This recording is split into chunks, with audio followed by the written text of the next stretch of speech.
We are in front of the Wentworth-Gardner House, which is a National Historic Landmark.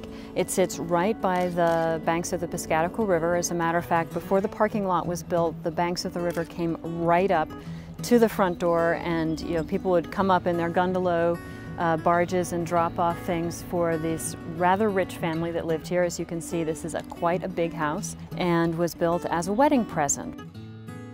The house was worked on for something like 18 months. It took a number of craftsmen 18 months to do all of the intricate carvings and basically to create the finest wedding present that money could buy, the finest house that money could buy in this time period. This area around the south end here in Portsmouth by the river was prime property, and the Wentworth family were actually contained a number of royal governors and were very wealthy. So the house really was basically the best that you could make in 1760, the best house that you could have in 1760, and that was her present to her son and to his wife. And it's been called a wedding cake of a house, which I think is kind of appropriate with the intricate carvings and the colors and the fact that it was in fact a wedding present.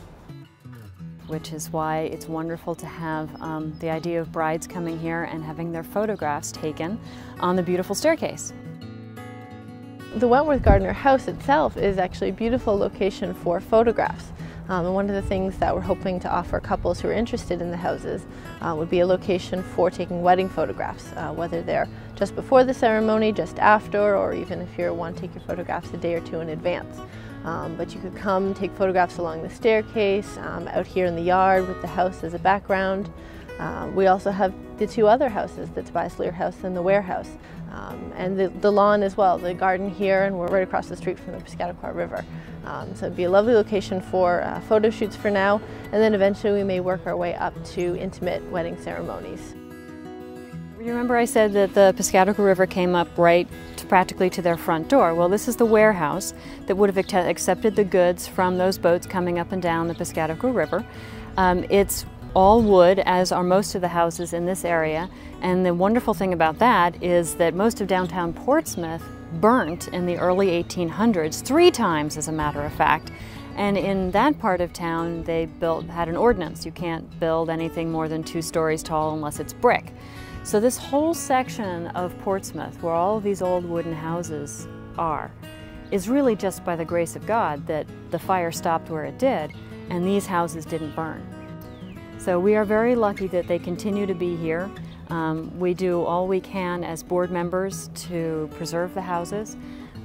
We raise money to repaint, redo the siding, fix the dormers, and then we also put some money to educational programs for kids and the tours that happen every summer so you can come down and learn a little more about the house. This is one of the few places you can see 2 houses for the price of 1. This is the other house, which is the Tobias Lear House. It was built by Tobias Lear III, and his grandson, Tobias Lear V, was the private secretary of George Washington, as in President General George Washington, who actually did come and have tea here with Tobias Lear V's mother in the front parlor.